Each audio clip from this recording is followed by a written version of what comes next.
Welcome to Hollywood Cafe's Star of the Week. I'm your host, Amanda Blackwood.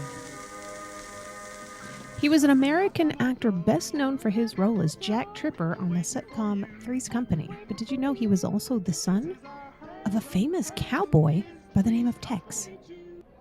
That's right, John Ritter was born into a family with a strong entertainment background. His father, Tex Ritter, was a renowned country music singer, and his mother, Dorothy Fay, was an actress. Before he ever made it big, John Ritter faced challenges in his acting career. He ended up taking on a bunch of different minor roles and working in a New York theater for a little while. Here you can see a photo of John Ritter with his brother Tom and his mother and father. John Ritter made his Broadway debut in 1973 in the musical The Passing Show, showcasing his early stage talent. I bet you didn't know he could sing. John Ritter did experience some injuries while performing stunts for his roles, particularly during his time on Three's Company. Ritter was known for his impressive physical comedy skills, which often involved elaborate stunts and pratfalls. And while he was generally fairly safe and careful, there were some notable incidences that he went through.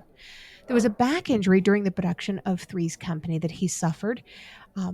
It caused a physically demanding stunt to go wrong. This injury occurred when he fell awkwardly during a particular scene.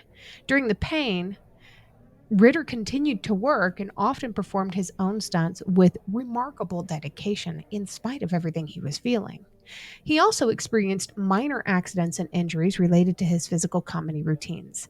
He once injured his shoulder during a particularly challenging scene.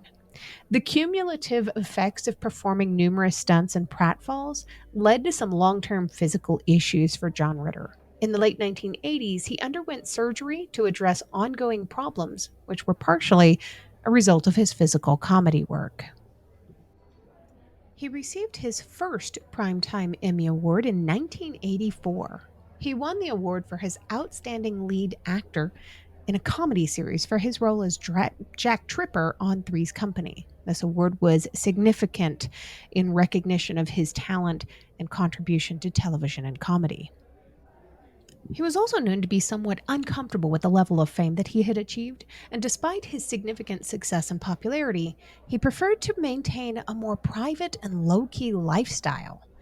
For his privacy, he absolutely valued his personal privacy and often sought to keep his private life out of the public eye. He was known to avoid the spotlight outside of his professional work and preferred to focus on his family and personal interests instead. And while he was a beloved public figure, he occasionally expressed unease with the intense scrutiny and public attention that came with his fame. He found the level of celebrity intrusion into his life really challenging. He also provided the voice work in the animated series and film for Clifford the Big Red Dog. Anybody who grew up in the 80s knows exactly who this is. I grew up with these books. He was the voice of Clifford the Big Red Dog in the TV series as well as in the movie. But he also had roles on shows like Scrubs, Law and Order Special Victims Unit, and even Tales from the Crypt. He had a charitable streak in him that really showed off his generosity and his commitment to making a positive impact, both in his community and beyond. He was very involved with trying to raise funds for the Children's Hospital of Los Angeles, for St. Jude's Children's Research Hospital, and now, posthumously, there is this organization called the John Ritter Foundation. After his passing, his family established the John Ritter Foundation for Aortic Health to help raise awareness about aortic dissection and to improve research and treatment for this condition. The foundation honors John Ritter's memory, and it aims to help prevent similar tragedies.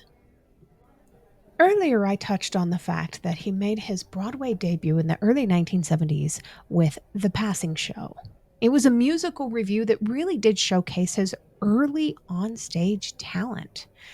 But he was also in A Day in Hollywood / A Night in Ukraine in 1980. He starred in this Broadway musical, which was a combination of two one-act musical comedies. I imagine it was probably wonderful. In 1999, he also starred in a play called Don't Drink the Water, which was a farce by Woody Allen. And he was the character of the American tourist in a fictional Eastern European country. As you can see here on the screen, he was also in Neil Simon's The Dinner Party with Henry Winkler, Lynn Carew, Penny Fuller, Vian Cox, and Jan Maxwell. It had so many wonderful reviews, and people truly loved John Ritter in this. Following his death in 2003, John Ritter was recognized with several posthumous awards and honors that really did celebrate his contributions to the entertainment industry. He received his star on the Hollywood Walk of Fame in 2004, which he passed away in 2003. This was a lasting tribute to his significant impact on television and film. He received a posthumous nomination for a Primetime Emmy Award for his role in Eight Simple Rules in the category of Outstanding Lead Actor in a Comedy Series. He was inducted in the Television Academy Hall of Fame, recognizing his influential work in television as contributions to the medium in 2006. And he was awarded the Golden Boot Award in 2005, honoring his work in Western films and television shows. Although the John Ritter Foundation recognition is not a traditional award, the John Ritter Foundation for Aortic Health, established by his family, does continue to honor his legacy by raising awareness and funding for aortic health research. They are constantly looking for volunteers over there, so look them up and check them out if you get a chance. Over 20 years after we lost this man, his work is frequently referenced in television shows, films, and even comedy routines even now. His iconic role in Three's Company and his distinctive style have become absolute touchstones for discussions about classic TV comedy. You can't really listen or watch any kind of comedy from that era without seeing or hearing some kind of a reference. His innovative use of slapstick and pratfalls really did set a standard for comedic timing and physicality in television back then. Many of our contemporary comedians and actors do cite him as an inspiration in their own work or in their comedy today.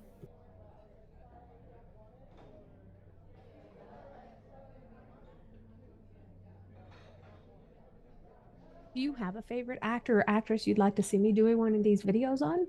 Tell me in the comments.